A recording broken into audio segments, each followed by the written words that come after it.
do when I'm broken. When I'm broken, I relish it. That's what I'm going to do. I'm going to use it. Because if I'm broken, then I just found my limitations. And until I know what my limitations are, how can I push them? How can I get better? But once I see it, once I feel it, once I see where I was broken, then I can attack that weakness. I can fill in that gap.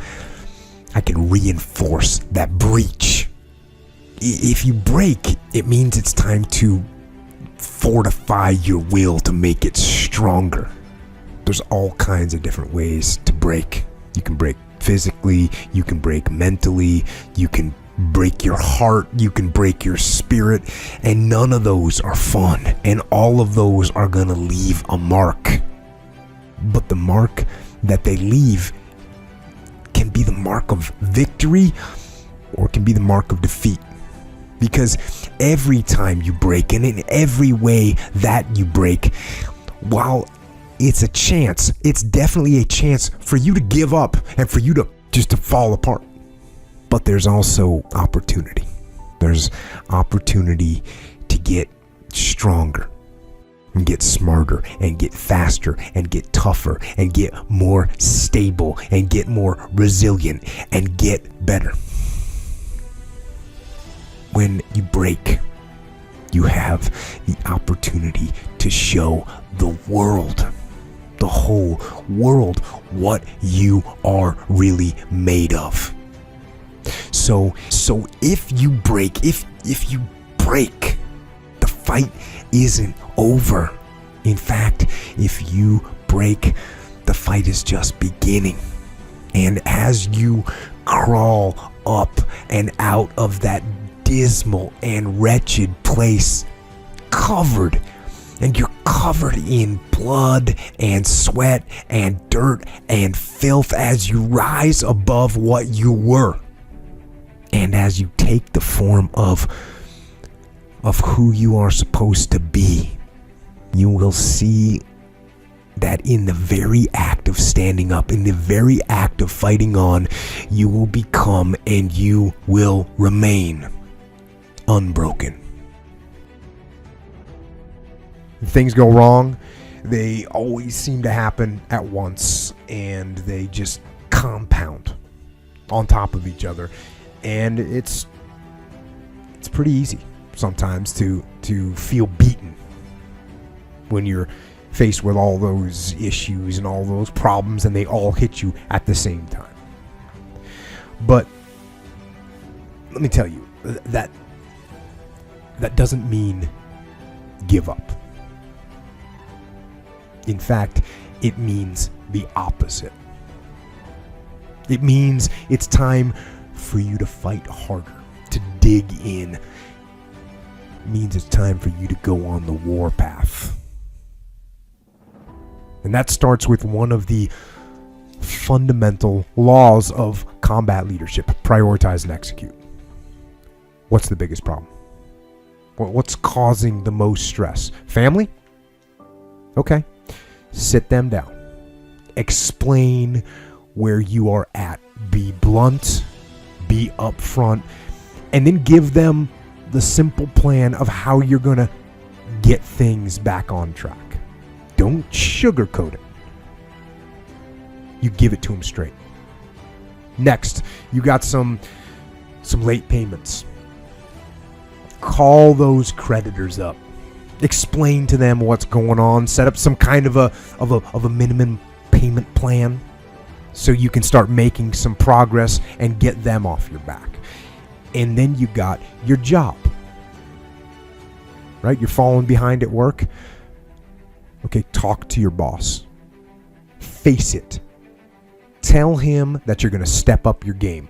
Tell him you're going to be at work early, you're going to be at work late, you're going to be at work during lunch, you're going to be wherever you need to be whenever he needs you to be there. Tell him you're going to get after it.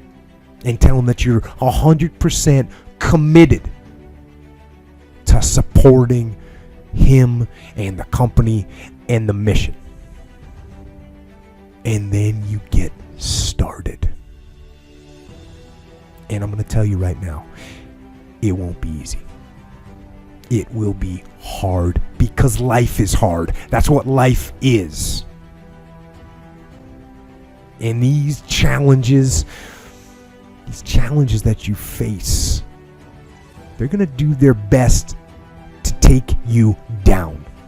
Do not let them. Stand up, dig in. Line up those problems and confront them. Face them. Fight them. Do not let them bring you down. In fact, let those challenges raise you up. Let them elevate you. Let their demands and their trials make you stronger. Let the adversity you face today turn you into a better person tomorrow.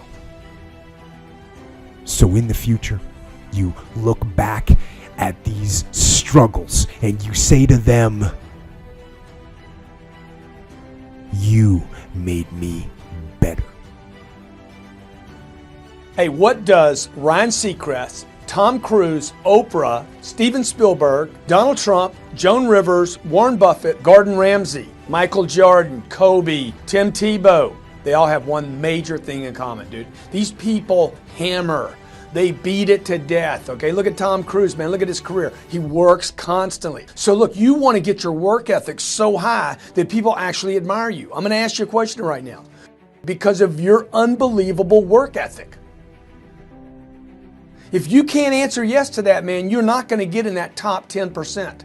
You got to get at the top. People need to know you for one major thing first. He works. He produces. The guy's there every day. The guy's pushing and shoving. Because the truth is, no matter how good your ideas are, how good your art is, or how good your skill set is, if you're not working, man, if you're not vibrating at a frequency that people say, "My God, how does that guy do all that?" If you're not vibrating at that rate, 10x levels, massive action, tremendous work ethic that's just a muscle now, and it's just a discipline in your life, and it's a way, it's a normal way that other people think is abnormal. Look, if you're not working at that level, you're not going to make it. Get your work ethic in, man. It's the American way. Work ethic. What I could control was my work ethic. You've heard me speak many times about outworking everybody, but I think that just feels good when we hear it, but most people don't take it seriously. If you think that I have a little bit of success in my life, I can tell you what I attribute it to. Yes, self-confidence, yes, mindset, visualization, goals, all the things I talk about all the time. Listening skills, influence, energy transfer, how to be happier, all of that stuff applies. When you get to winning, for me, it's come down to maxing out. And what maxing out means is you do one more at least than you think you're capable of. So when you're done, whatever you're doing, whether it's at the gym or phone calls or meetings or in sports, one more shot, one more throw, one more swing of the golf club or the baseball bat, the separator is for the winners, they do one more. I'm addicted to one more. And so I want your mantra going forward to be one more. What does that look like if we're working out? That means when we're in the gym and we say, I'm gonna do 5 sets of 10, I'm crazy. Like I'm a psycho because I wanna win. I wanna be somebody. I wanna separate. I wanna compete. And the way I do that isn't with my giftedness, because I wasn't born with a bunch of gifts. And I think gifts are crap.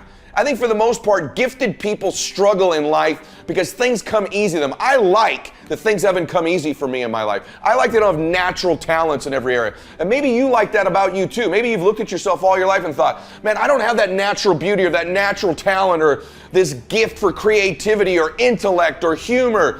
I don't have any of those things. But what I got is I will outwork you. And so at the gym, one of the things I focus on, they say it's 5 sets of 10. When I'm at 10, I go one more, bam, 11. If I'm running on the treadmill and it's a 45-minute run, I never finish at 45. I always go one more minute, 46.